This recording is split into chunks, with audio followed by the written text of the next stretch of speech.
voter registration exercise.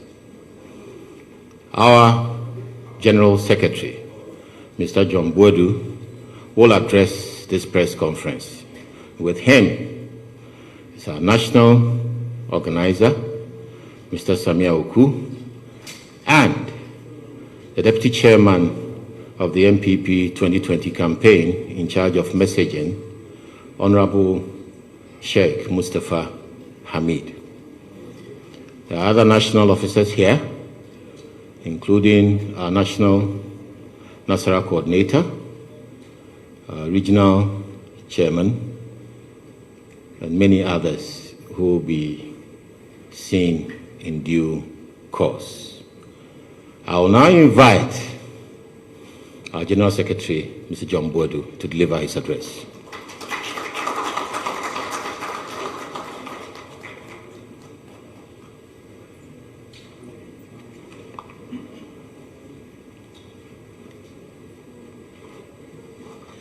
Thank you very much, my able Director of Communication for the party, MP for Adenta constituency. My national organizer, Deputy Campaign Manager, Dr. Alhaji Mustafa Hamid. Good afternoon, ladies and gentlemen of the media. Thank you for honoring our invitation to this press conference. We have called you this afternoon in respect of the just ended voter registration exercise. The exercise has been highly successful, and we wish to commend the Electoral Commission, political parties, civil society groups, security services, the media, all stakeholders, and the good people of Ghana for their efforts. This press conference shall address the following issues: the vindication of the NPP position, which we have held since 2013, that the old register was defective; the NDC's opposition to the new voter register; the NDC's facilitation of non-Ghanaians to register and vote in our elections; the allegations by the NDC that the whole registration exercise was a grand scheme to disenfranchise the people of Ghana; acts of violence perpetrated at various registration centers encouraged by the NDC; registration in border constituencies where the numbers have come down significantly; more people registered with the NI card; and lastly, the NDC's opposition to the registration of students.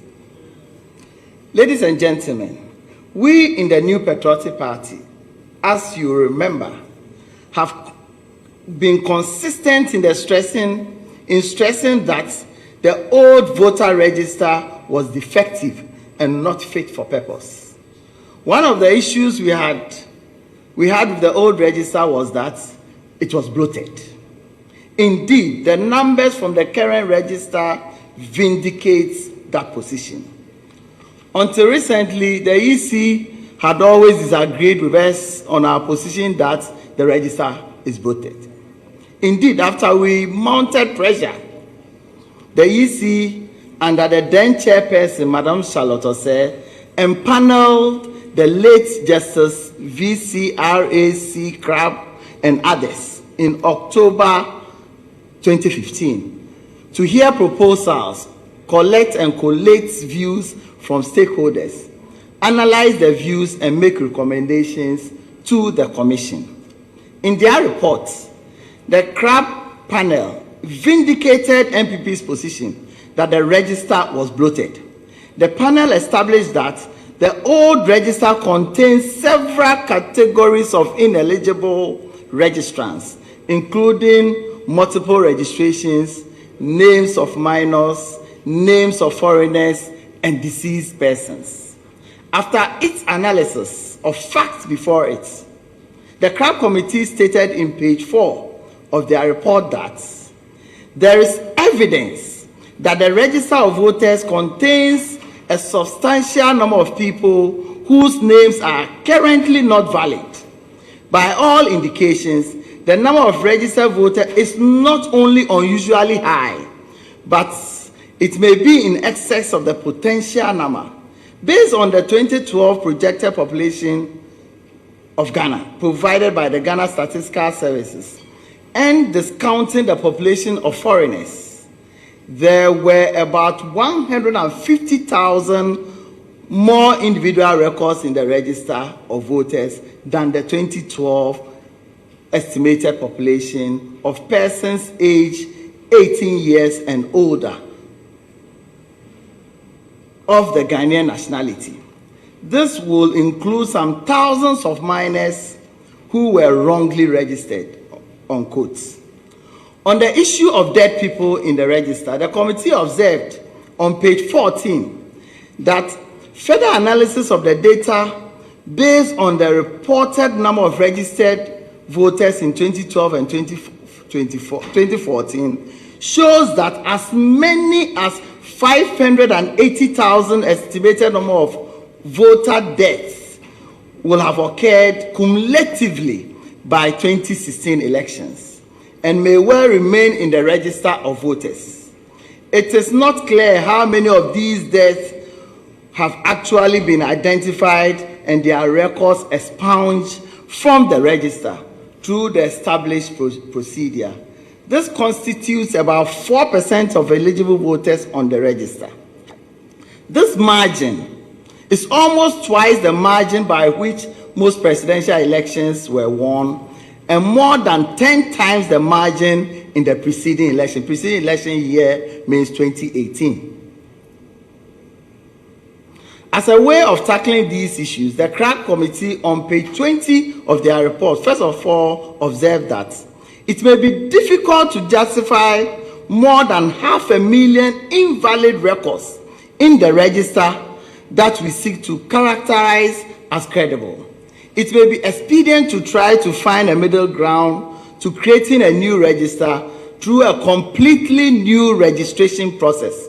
The Electoral Commission could consider extending the exhibition exercise to have voters confirm their names on the list, an indication that they will want to maintain their voter status. The benefits include signaling that the EC is doing something about the no flaws in the register. It is curious that after all these flaws that was identified by the committee, they still recommended that the EC should use other means in correcting these flaws. And one of the means the EC suggested, particularly with regards to dead people, was that relatives should bring obituaries of their dead people to Electoral Commission for their names to be expunged from the register. This you and I know that it will be difficult for any family in a cultural setting to have done so. So these names, 580,000, remain in the register. In effect, the point the Npp is making here today is that the fact that the old register is bloated cannot be disputed. Eventually, the EC itself decided to compile a new register. As we have stated already, the numbers that have come out of the new register confirms the long-held position that the old register was bloated. In its Meet the Citizen briefing on 6 August 2020, the EC told us that a clean register is the basic foundation for ensuring that clean, credible, and transparent elections are delivered to the people of Ghana. The 2019 register had a total of 16,845,420 voters. Apart from this, we also had 797,493 people quarantined on the duplicates or stroke multiples and exception lists. There are people who had registered twice or more, and there are people who were placed on the exception list. And this number is made up of 797,493, apart from the 16.8 million.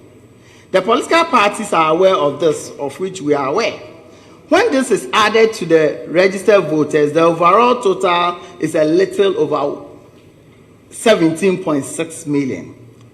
Had the Commission maintained the old register and conducted a limited registration exercise, the Commission was estimating that they will have added conservative figure about 2 million to the register. That clearly will have told you that if we had maintained the old register and done limited registration exercise, the total on the register now will have been 19.6 million. Don't forget about the almost 800,000 voters that are in the exception list or being quarantined. In total, we are talking about conservatively about approximately 20 million people will have been maintained in the register. If we had gone ahead with the suggestion of our opponents and other people who thought that the new register was not important.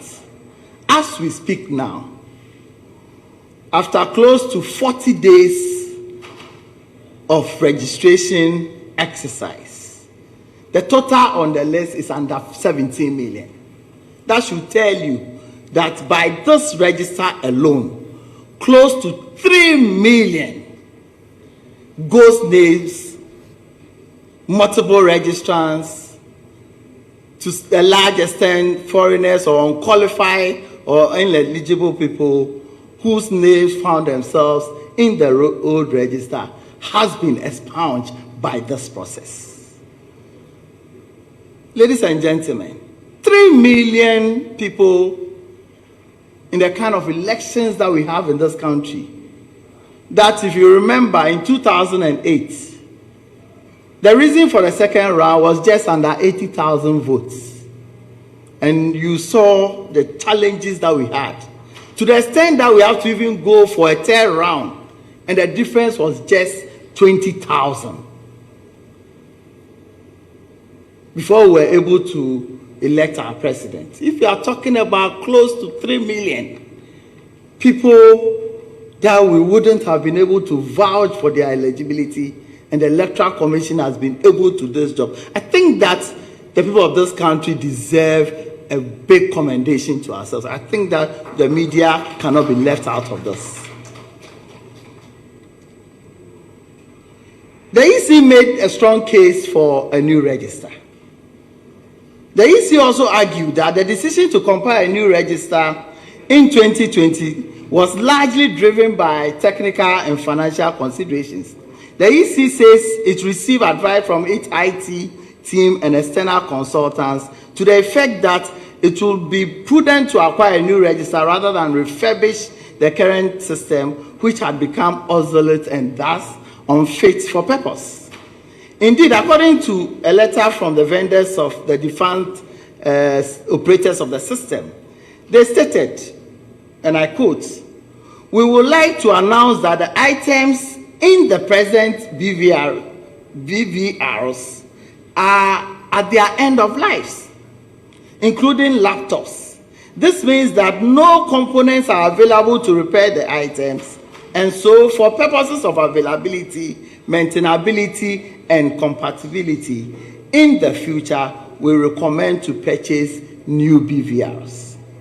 Equally, the old biometric verification devices were unable to verify the number of voters electronically, resulting in a high number of manual verification on voting day, which is largely unreliable and a potential source of dispute, as it tends to compromise the integrity of the elections.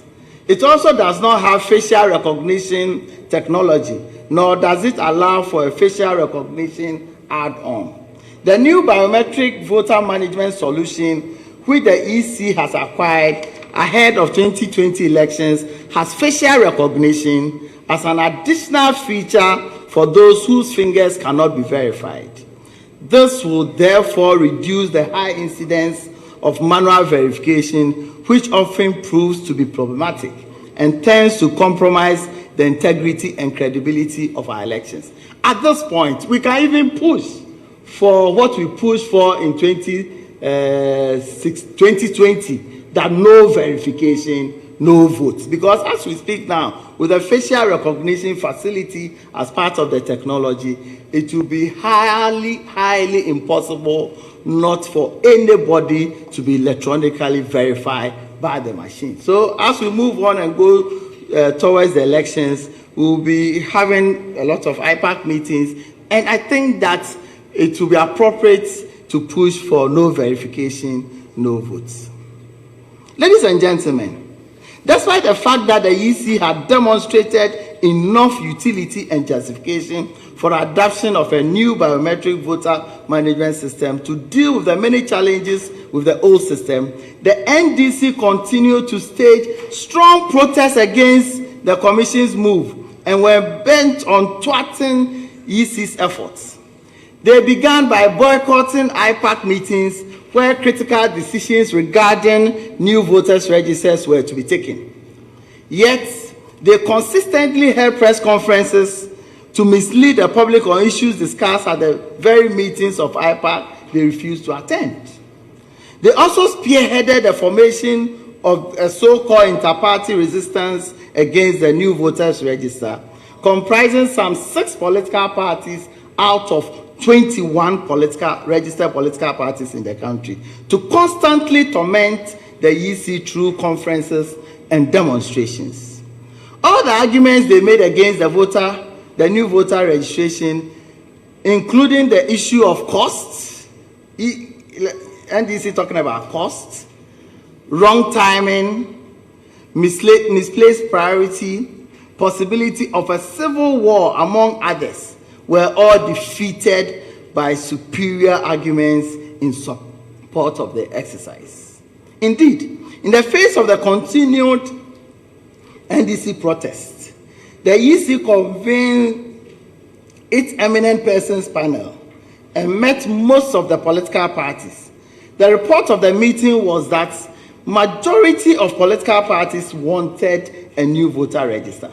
Notwithstanding the emphatic conclusion of the eminent persons panel, the NDC proceeded to Supreme Court as their last resort to challenge the EC's decision. By an unanimous decision of the Supreme Court, the NDC's position was defeated. Even so, the General Secretary of the NDC addressed the press conference in the forecourt of the Supreme Court to announce that the Supreme Court had ruled in their favor. Clear misrepresentation and deceits of the people of this country. Even after being defeated in the Supreme Court, the NDC continued to threaten fire and brimstone if the EC went ahead to compile a new register, with some of them vowing to stop speaking to the media. And to some extent, another weird person said that if EC goes ahead in organizing the new, compiling new register, he'll get himself castrated. I'm told that he was one of the first people to register when the EC went ahead to compile a new register. And those who were making noise about the fact that he were not going to speak again are also heard speaking all the time. I'm happy he did not take that action of getting himself castrated. But I want him to live and give birth so that his children will enjoy free SHS. We wish to also make the point that COVID-19 was never part of the reasons for the NDC opposition to the new register, because they started their protests against new register in 2019 when there was no COVID. In fact, as far back as 2013 and even 2015, their position was that there was no need for a new register. So for them to suddenly attribute the pandemic that we are facing as one of the reasons for kicking against the new register, I think it's false and it's deceptive. And I'm also surprised that yesterday I heard the former president attributing their reason for their kick against the new register because census has not been conducted before the new register. I think that it is important he keeps quiet rather than continue to embarrass himself with some of these lame excuses. Indeed, the NDC loudest argument in the later stages was that Ghanaians did not have the Ghana card, and so the EC's decision to restrict the breeder documents to the Ghana card and passport meant that the commission intended to disenfranchise Ghanaians. They didn't even just say that. They even went ahead to say that it is a deliberate attempt by NIA to disenfranchise NDC people, because if you look at the statistics of people that have their cards, it is only NDC strongholds that the NIA has not covered enough. Where they got that statistics from, I doubt whether they can stand up to it now. However, current data from the registration shows clearly that more than 60% of registrants use the Ghana card. 1.9% use passports, and 38% use the guarantors process. At the end of the exercise, nobody has complained of being disenfranchised for want of documentation.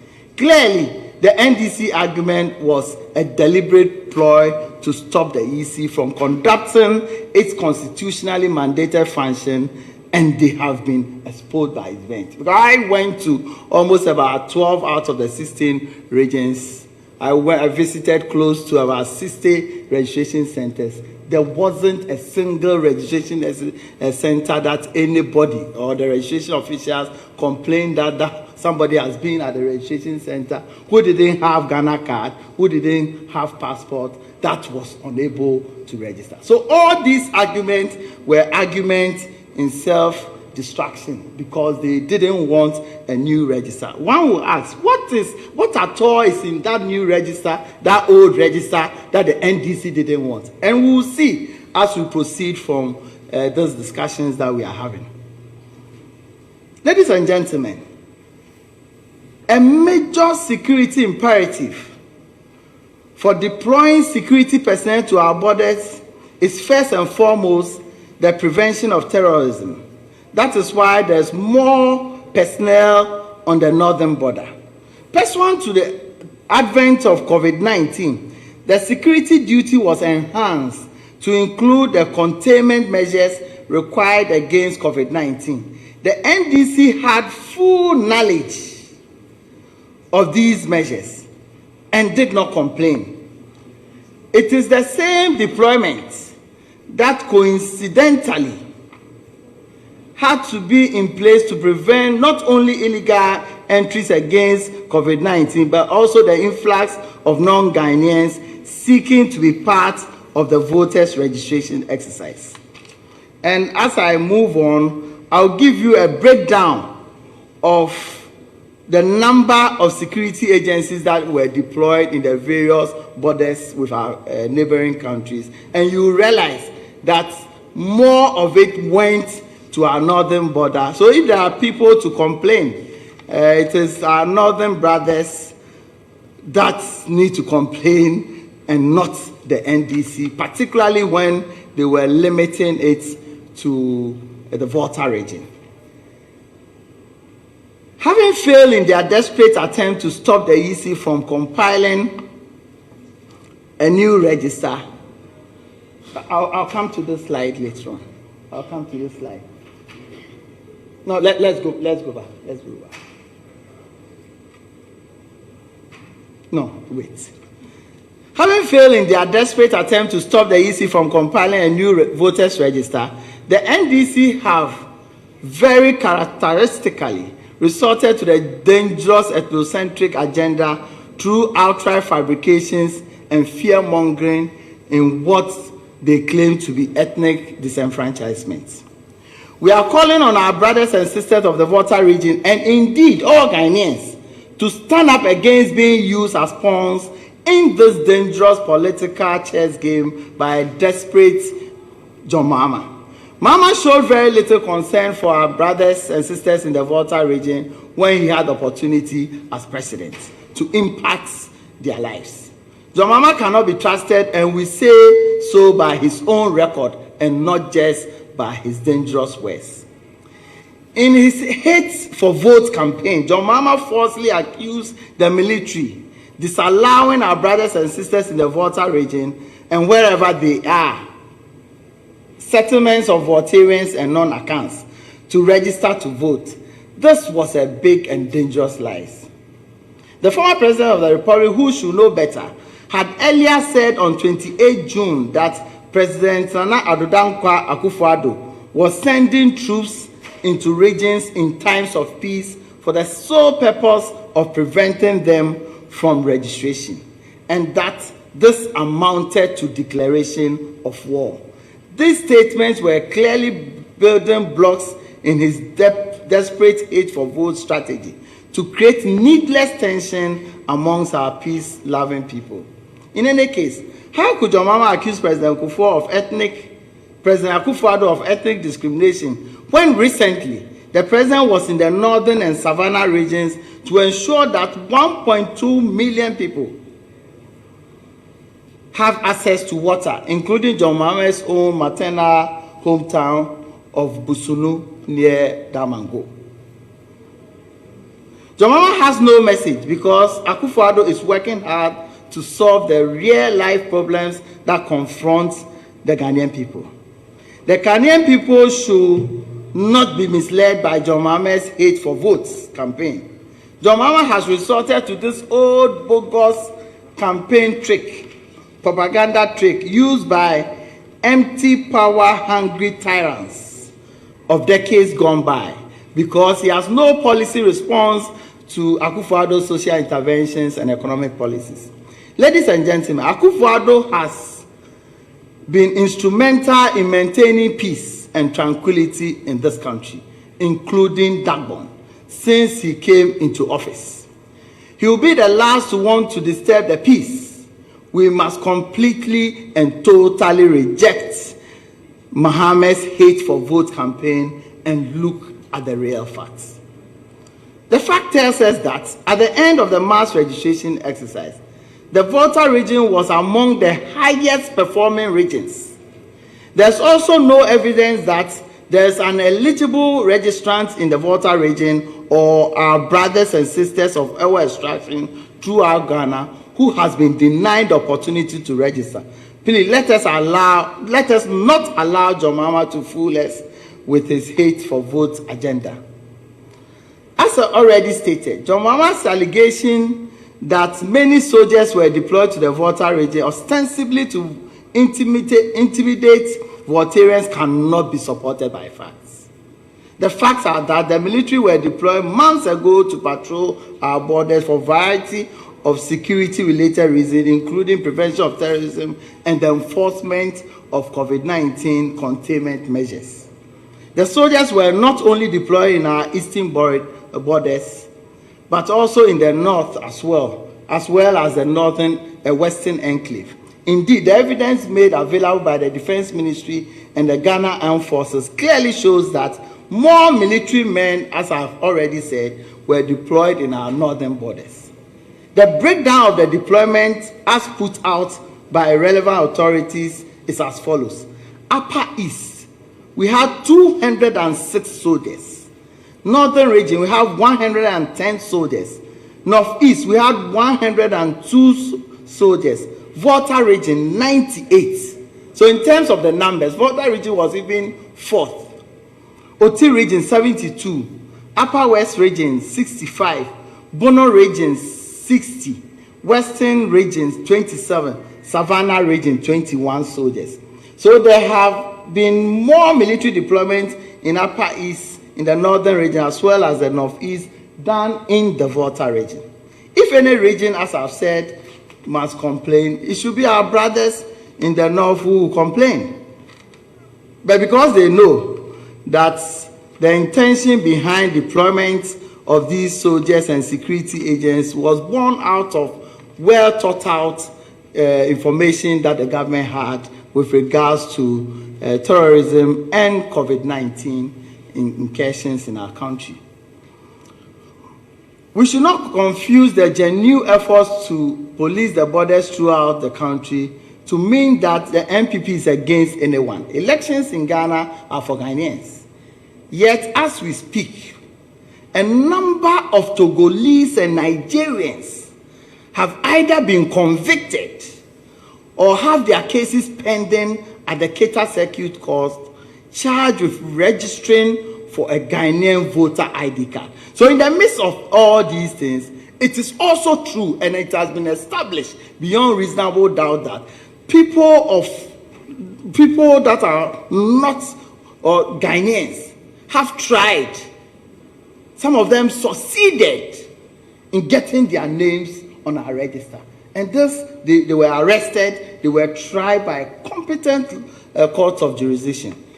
And their names are Okafor Wale, age 47 years, nationality Nigerian. Offense, registered for Ghana voter ID card when not qualified to register. Convicted and sentenced to 2 years in hard labor by Keta Circuit Court on 30th July 2020. Evoda Yaudio Don, age 22 years, nationality Togolese. Offense, registered for Ghana voter ID card when not qualified to register.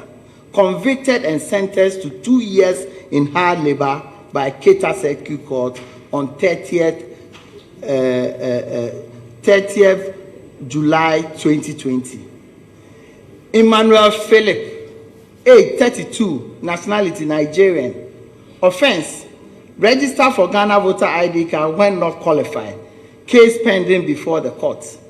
Jerry Azameti, age 28 years, nationality Ghanaian. And Abigail Tagbo, age 20 years, Ghanaian. Offense, the two abetted Emmanuel Philip, a Nigerian who is not qualified to register for Ghana voter ID card by standing as guarantors for them. And the case is still pending. I had the opportunity to visit some of these areas. Let me finish this. Ekomi Sena, age 32, Togolese. Offense, register for Ghana voter ID card when not qualified to register. Case still pending before Keta Circuit Court.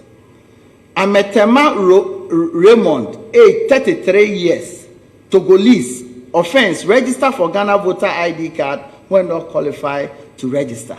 Case pending at Keta Circuit Court.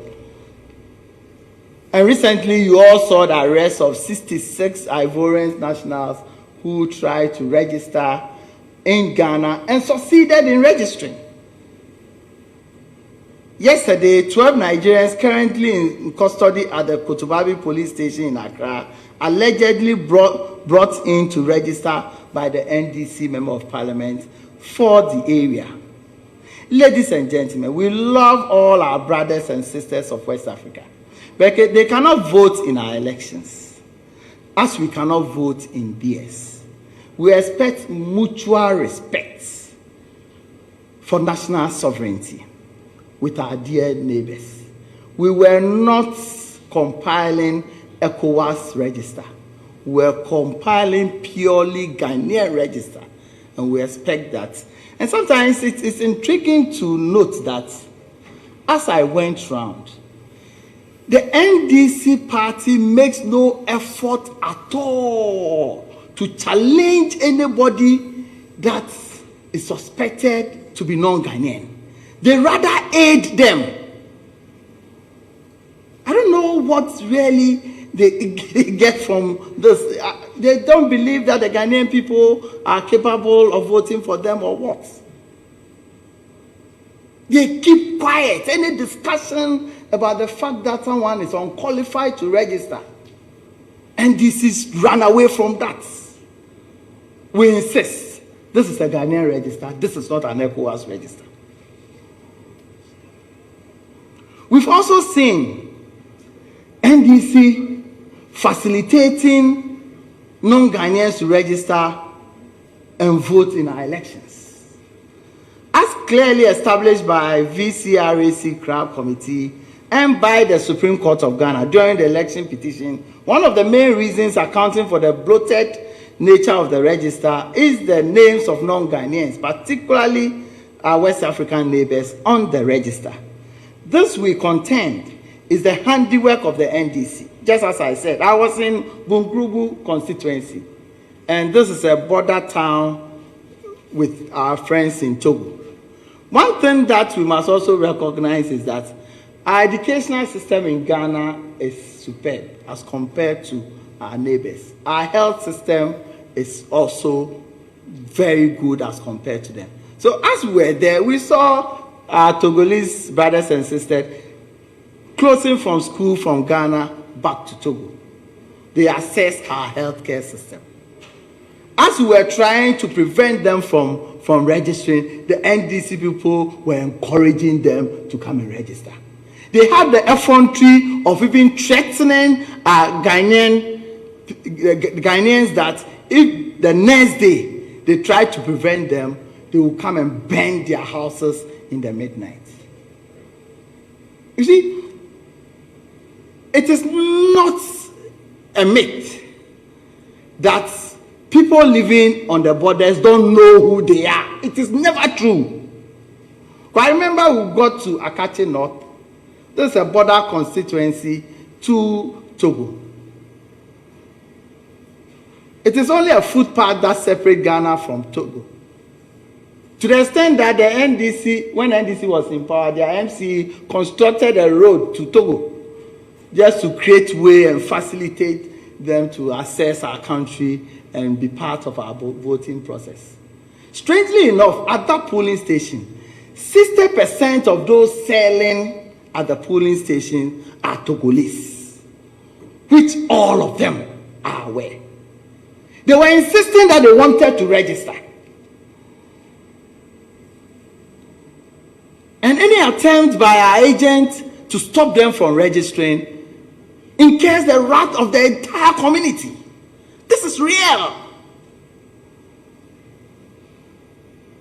This is real. And as we go on, I'll give you a breakdown of some of the constituencies close to our border and the significant changes in the numbers as a result of the vigilance of our party agents and the vigilance of the media and everybody.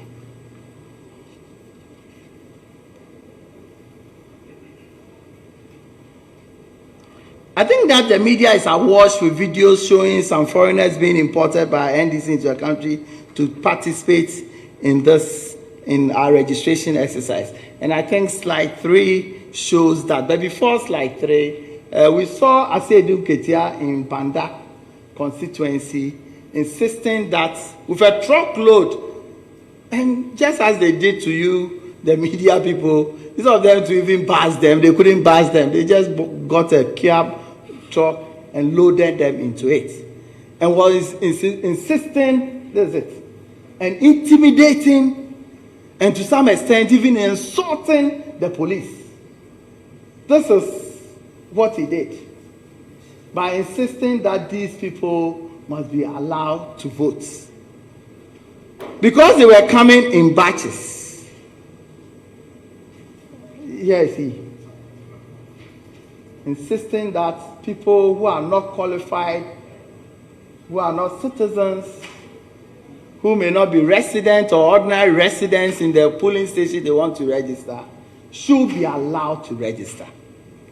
Unfortunately for him, as they finish registering and they are going with their Kia truck, one of the tires got burst. And the security agencies, particularly the immigration, was alerted. We realized that 66 Ivorians have managed to cross with the help of Asedu Ketia and his party to register to vote in our upcoming elections in December.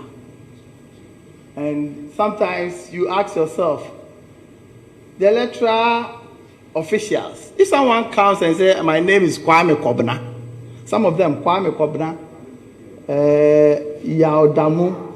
Some of them Kwame Yao. Ata Kwame, you look at Ata Kwame, you must say that the same name is Kwame. Kwame Yao.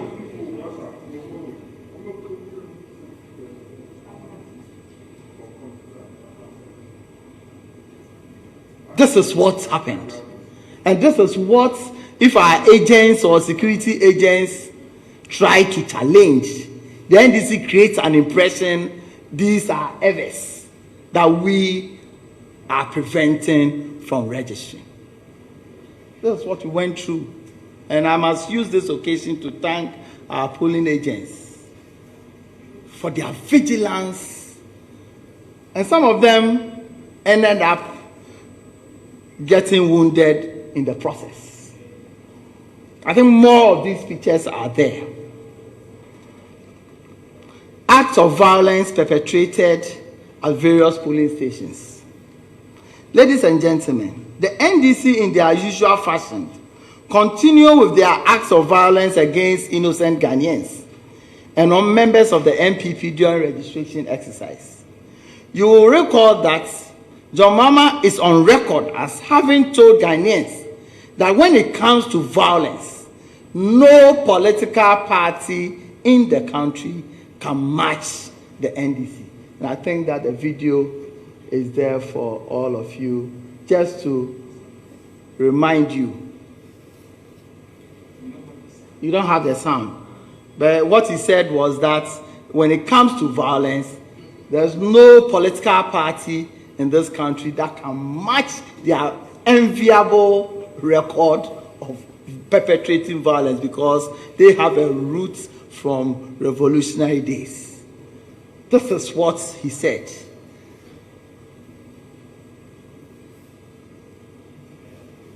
So it is not surprising that during this mass registration exercise, the NDC hooligans were again at their best, visiting mayhem on our people. This is our constituency organizer who was beaten to pulp by the NDC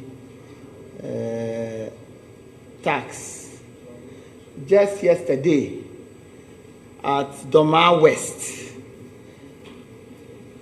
they brought in loads of people from Côte d'Ivoire as usual to register in our bid to stop them from registering. A little fight ensued. Unfortunately, one person was shot. But you ask yourself, yesterday was not a main registration day. It was just a mop-up. So how come you can have loads of people who wanted to be allowed to register on that day? And that constituency, when we come to breakdown of constituencies that their numbers have come down drastically, we'll be looking at that. Ladies and gentlemen, if you check the border constituencies, you will realize that a lot of these border constituencies, per our current register, have seen drastic reduction in their numbers as a result of the vigilance of our agents. And you must also remember that in some of these constituencies, the difference between the MPP candidates and that of the NDC sometimes is 47. If you take our Wing constituency as an example. Take Doma Central. On the register in 2019 was 63,155. As at 6th of August, the total number registered was 51,343, a reduction of 11,812. That is 18.7% reduction. If you take Doma West, where they had the clash yesterday, the total, it used to be 26,225. Now, as we speak now, it's 21,139, a reduction of 19.50%. If you take Buem constituency in Oti region, a total on the register used to be 63,898. Now it is 51,085. A reduction in numbers by 12,809. A decrease of close to 20%. It is same for Kwanta South. It is same for Akan constituency, a reduction of 13.3. Boko Central is the same. Our border with Burkina Faso, 16.2. If you take Pusiga, 4.7. If you take Garu, 10.50. If you take Glora constituency, minimal 6%. If you take Ketu South, it used to be 149,219. As we speak now, it's 139,236 provisionally. That is a reduction of 6.70. If you take Ketu North, it's almost 11.2%. If you take Central Town, it's a reduction of 8.2%. If you take Afajato, if you take Akachi North, the example that I was giving, 22.80% reduction, which is above the normal reduction in most of the constituencies inland. I will win, just as I told you. The difference between the NPP and the NDC parliamentary candidate was 47 in 2016. Number on the register was 80,328. As we speak now, it is 69,581. A reduction of a whooping 10,000. This is a constituency that the difference is in hundreds. And these are border constituencies. Dwaboso, almost the same, a reduction of 20%. Swaman, 22%. This is the reason why you see NDC massing up and making sure that they crowd everybody down in order to ensure that they get people who are unqualified to register and vote in our elections. One strange thing that marveled me, but I'm not surprised, that NDC is a party that was saying, oh, they want everybody to register. They don't want people to be disenfranchised and all that. Strangely enough, when the Electoral Commission decided that because of COVID-19 restrictions, our students at a secondary level who were allowed, that final year students who were asked to go back to school to prepare for their final examination, their parents were not even allowed to visit them, not to talk about them going out. Already the Electoral Commission has put in a program that allows the Electoral Commission to have a mobile registration kit available at their district center, that any polling station or registration center that the numbers are huge, Electoral Commission is able to go with their mobile registration kit and help in registering. If they register, they don't register with a new number, it is not a new center, they use the same old center at where they went to help. It is the same process, that instead of allowing the students to go out to register and all its attendant risk, they decided that let us use our mobile registration kits to go and register students at our various campuses. You must note that over 800 secondary schools that we have in this country, close to 300 of them already have registration centers, already has been gazetted. So it is not part of that plan to ensure that our children at school are safe and also to ensure that they are able to register. By our laws, if you stay at a place for 5 years between the time you want to register, if you've lived in a place for an aggregate of 12 months, you are considered as an ordinary resident and you are capable and you are qualified to register. So students being in school for 3 years, 4 years, obviously have stayed in an aggregate of 1 year. So they are qualified to register. Curiously, the NDC kicked against when we went to IPAC on this matter. Then I asked myself, I wasn't surprised. Because I used to be national youth organizer of my party when Mustafa handed over to me. And in all our tertiary institutions, I know Mustafa, it is the same with you, including Hope Polytechnic. We always win all elections there. So I'm not surprised. I'm not even attributing it to the free SHS. But they are going to vote for us anyway.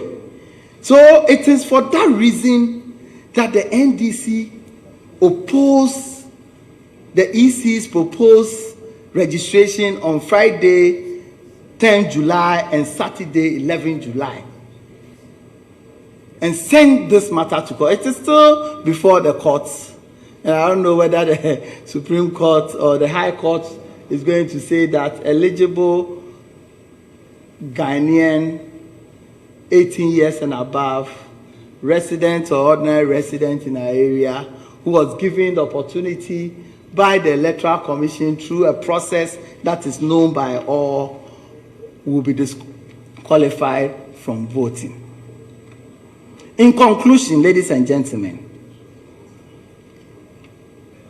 in a reported Facebook Live session held by His Excellency the former President on his tour to Ketekrachi yesterday, having initially bastardized the voter registration exercise, has however conceded that the exercise has been extremely successful. Did we go or did we come? So we in the NPP expect him to go further, to apologize to this nation for the dangerous ethnic sentiments he raised, jeopardizing the security of the state with unwarranted attacks.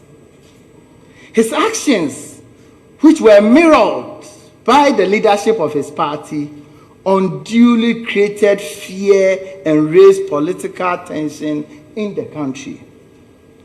Certainly, Ghanaians didn't deserve this from an immediate past president of this great nation of ours, who again is seeking for the mandate of the people.